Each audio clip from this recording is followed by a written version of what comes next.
19, the last part of 19 says, so the spring was called En Hakkore, and it is still there in Lehi.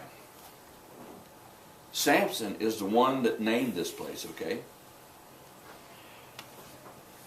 Not one to miss the opportunity to leave his signature on the map, Samson gives this place the name En Hakkore. The name En Hakkore may be interpreted as the spring of the caller or the spring of the namer.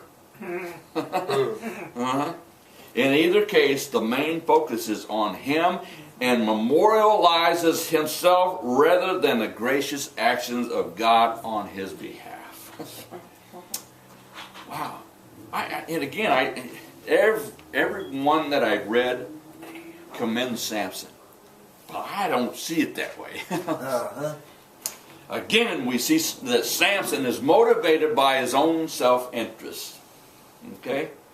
Verse 20 says that Samson led Israel for 20 years in the days of the Philistines. That sounds pretty good, even though, a guy the way he was. But in the phrase, in the days of the Philistines, is a negative comment concerning the leadership of Samson.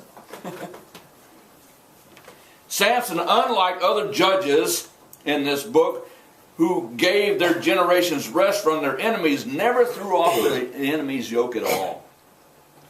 During his rule, the Philistines continued to dominate Israel. He never mustered an army to try to overthrow any of the Philistines. He never did it. Nothing. Everything we see in this prayer is about his own self-interest. As we have often been reminded in our study of Samson, his life is an example of what could have been. Having been chosen of God and appointed to be a deliverer of the children of Israel, equipped and empowered by the Holy Spirit, his calling, Samson was a skeleton of what he could have been, and could have done. But I believe that God equips every believer to serve him according to his own abilities and his own life. You may have physical limitations, but if God has called you, God working through you, you can do anything. All things are possible with God. All things. In Judges chapter 16, we see one of the reasons why Samson never lived up to his vast potential. We begin reading in chapter 16 and verse 1. It says, one day Samson went to Gaza, or Gaza, however you want to say it. Gaza. King James says Gaza. No. King James says Gaza. No, it's actually a long A. Okay. Mm-hmm. Oh, well. But either way, we'll go with it either way. I'll call it Gaza if you want to. Where he saw a prostitute. He went in to spend the night with her. The people of Gaza were told Samson is here. So they surrounded the place and lay in wait for him all night at the city gate. They made no move during the night, saying, at dawn we will kill him. But Samson lay there only until the middle of the night. Then he got up and took hold of the doors of the city gate, together with the two posts, and tore them loose, bar and all. He lifted them to his shoulders and carried them to the top of the hill that faces Hebron. The first thing that we see in this passage is the problem Samson epitomized. We read again in verse 1, one day Samson went to Gaza where he saw a prostitute. He went in to spend the night with her. Is this one of God's servants? His women problem. Yeah, he had a women problem. He's like most of us guys. He likes women. Yep. Yeah. He does like women. He cannot resist that temptation, can he? In one sense, we can't fault him. But he is not acting like a man of God, is he? No. The question that comes to my mind is, why is Samson in the town of Gaza? What is he doing there? What business does he have there?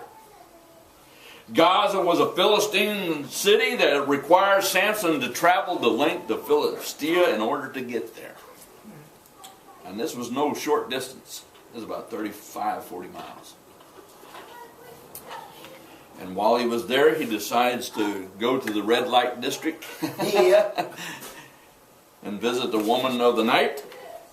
Going to the prostitute indicates that Samson has no regard for God's law whatsoever. Again, doesn't care what God thinks, doesn't care what God tells him. Samson going to Gaza speaks of intent. This was no accident that he went there. This is not a slip on his part. This is a deliberate act of rebellion by Samson.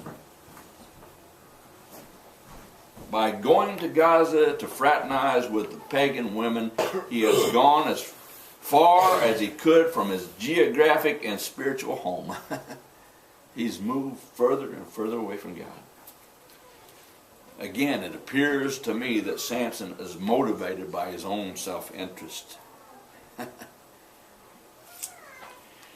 This is the second time we see Samson having trouble or problems with a woman. First, there was a woman at Timnah, as we know, and now the harlot in Gaza. The word epitomize is a statement that the writer of Hebrews says, let us throw off everything that hinders and the sin that so easily entangles. Well, Samson can't do that, can he? He can't do that. The writer of Hebrews speaks of the sin that so easily entangles. The writer is talking about a particular sin that causes a person trouble. Well, this one particular problem that Samson has is women, and especially foreign women. Okay? Sin comes in our lives in many ways, but in the case of this writer, he is talking about a particular sin. He is describing one sin that prevails and dominates our lives. We all have, don't we? We all have one sin that dominates our life, if you will. It controls us, if you will. It's a problem for us. In Samson's case, the sin that kept entangling him is, again, women. The lust of the flesh was the one particular sin in which he was the weakest. But as for us, the one sin may be very different from person to person. What affects you may not affect me. What affects me may not affect you. Whatever the sin, it is good to realize or know and remember what our weaknesses are. Isn't it? Oh, yeah.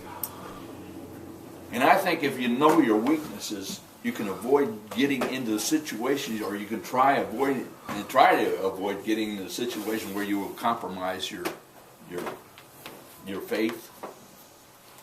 Again, in Hebrews, he describes the sin that is so easily entangled. Albert Barnes describes it as the sin that so easily subjects one to calamity.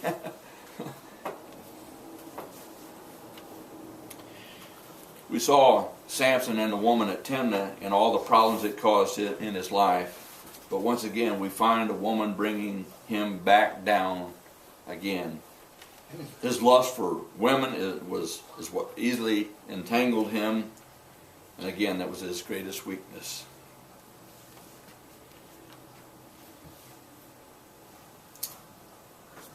And as long as we're in the body, we will have problems with the flesh. Just a fact of life. I think of Paul in his struggles, the Apostle Paul says, what I want to do, I don't do, and what I do, I don't want to do. It's a battle. It's a constant battle.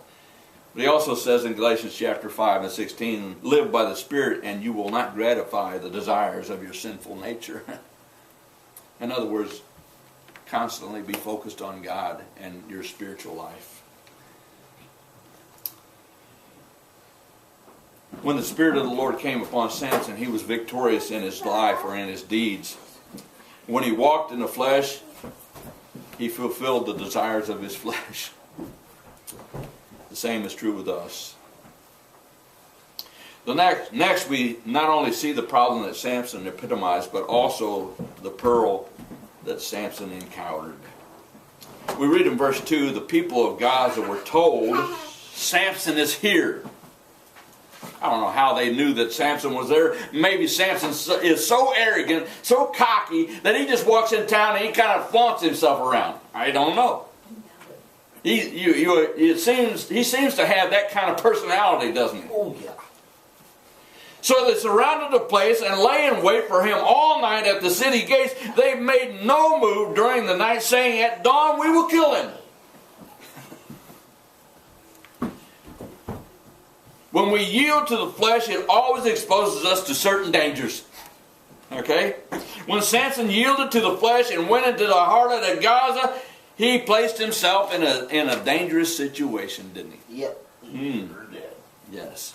When we find Samson in Gaza, we find him again 45 miles from his hometown in the southernmost part of the city of the Philistines. One wonders why Samson was far from home. Why did he go there? What in the world, what business does he have there? Ever? Really? Why is he going there? Check out the women. Yeah, check out the foreign women, I guess. He hasn't had much luck in Timnah where he was before, so I'm going to go to a different city and check out the women there, right? Maybe that's his thinking. Whatever the case, the enemy learned of his presence and sought an occasion to kill him.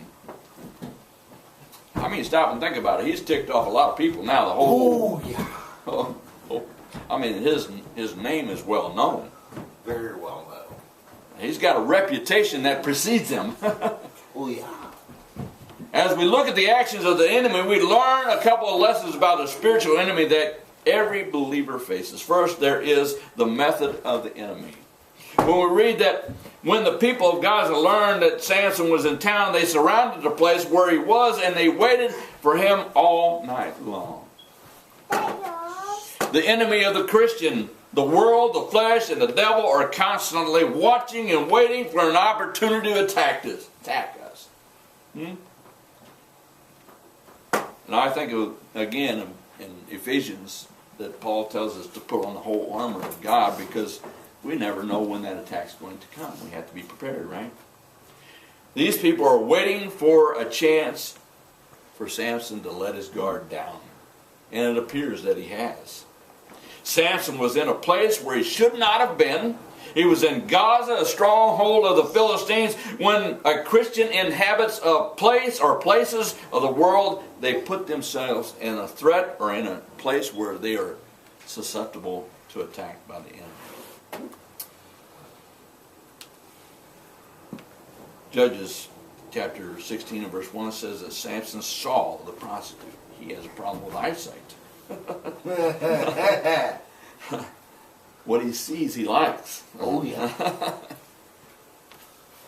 He put himself in a place that exposed him to his most troubling sin, and it wasn't long that he found himself being tempted, and guess what? He gives in to that temptation.